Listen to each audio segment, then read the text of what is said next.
मित्रों, जय भीम, नमो बुद्धाय।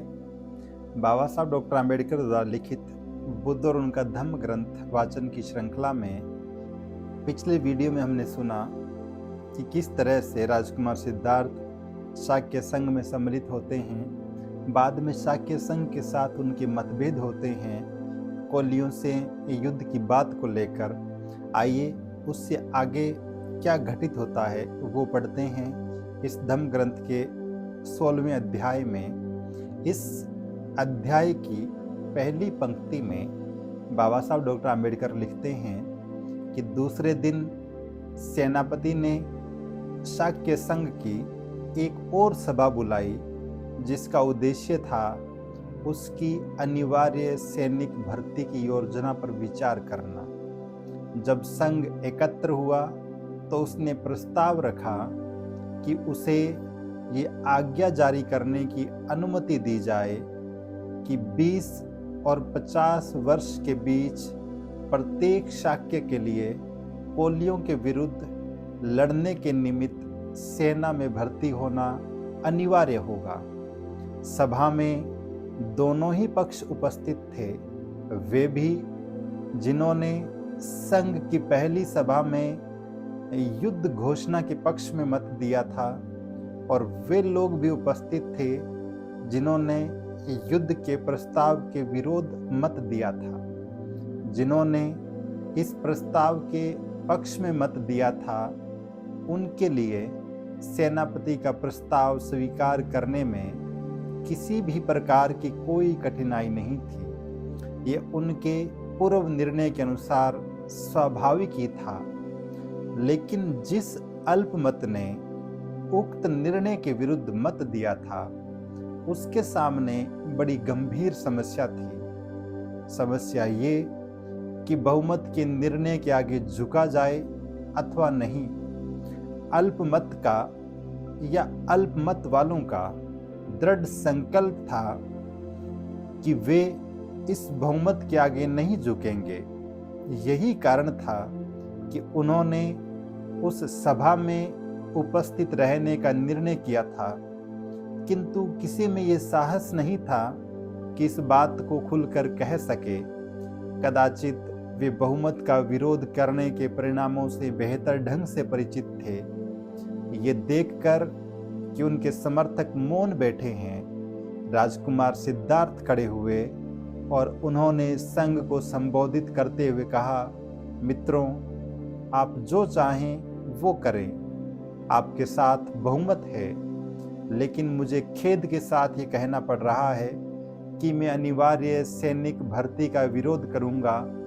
मैं खुद आपकी सेना में सम्मिलित नहीं होऊंगा और न ही कभी इस युद्ध में भाग ले सकता हूं। सिद्धार्थ गौतम की बात का उत्तर देते हुए सेनापति ने कहा, उस शपथ को याद करें जो आपने संघ का सदस्य बनते समय ग्रहण की थी।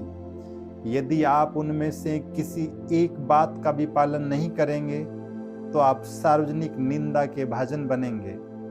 सिद्धार्थ ने उत्तर दिया, हाँ, मैंने अपने तन, मन और धन से शाक्यों के हितों की रक्षा करने का वचन दिया है, लेकिन मैं नहीं समझता कि ये युद्ध शाक्यों के हित में है। शाक्यों के हित के मुकाबले में सार्वजनिक निंदा का मेरे लिए कोई मूल्य नहीं है। सिद्धार्थ ने संघ को सावधान करते हुए याद दिलाया कि किस प्रकार कोलियों से निरंतर झगड़ते रहने के कारण शाक्य संघ बहुत कुछ कौशल राज के अधीन कर चुका है। इसकी कल्पना करना बिल्कुल भी कठिन नहीं है कि ये युद्ध शाक्य संघ की स्वतंत्रता को और भी कम करने के लिए कौशल राज को एक और अवसर प्रदान करेगा। सेनापति क्रोधित हो उठा और वह सिद्धार्थ को संबोधित करते हुए बोला, आपका ये भाषण कौशल आपके किसी काम नहीं आएगा। आपको संघ के बहुमत के निर्णय को मानना होगा। शायद आपको इस बात का बहुत भरोसा है कि कौशल राज की अनुमति के बिना संघ अपनी आज्ञा की अवहेलना करने वाले को फांसी या देश निकाले का दंड नहीं दे सकता, और यदि इनमें से कोई भी एक दंड आपको दिया जाए तो कौशल राज इसकी अनुमति नहीं देंगे।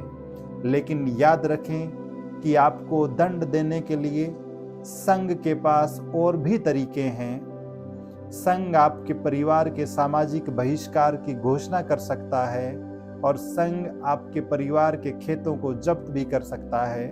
इसके लिए संघ को कौशल राज की अनुमति की आवश्यकता भी नहीं है। सिद्धार्थ ने समझ लिया कि यदि उन्होंने कोलियों के विरुद्ध युद्ध घोषणा करने के प्रस्ताव का अपना विरोध जारी रखा तो उसके क्या क्या दुष्परिणाम हो सकते हैं। इसलिए अब सिद्धार्थ को 3 बातों में से, 3 विकल्पों में से किसी एक को चुनना था। पहला, सेना में भर्ती होकर युद्ध में भाग लेना। दूसरा, फांसी पर लटकना या फिर देश निकाला स्वीकार करना। और तीसरा, अपने ही परिवार के लोगों का सामाजिक बहिष्कार और उनके खेतों की जब्ती के लिए सहमत हो जाना। पहली बात के लिए तो सिद्धार्थ किसी भी सूरत में सहमत न होने के लिए दृढ़ संकल्पित थे। तीसरी बात के बारे में भी वे विचार नहीं कर सकते थे। इस परिस्थिति में उन्हें दूसरा विकल्प ही सर्वाधिक उचित लगा। इसी अनुसार सिद्धार्थ ने संघ को संबोधित किया, कृपया आप मेरे परिवार को दंडित न करें, सामाजिक बहिष्कार द्वारा उन्हें कष्ट भी न दें, उनके खेत जब्त करके उन्हें जीविका विहीन करने का काम भी न करें। वे सारे के सारे निर्दोष हैं। दोषी तो मैं हूँ। मुझे अकेले ही अपनी गलती का दंड भोगने दिया जाए। चाहें तो आप मुझे फांसी पर लटका दें या फिर आप चाहें तो मुझे देश निकाला दे दें।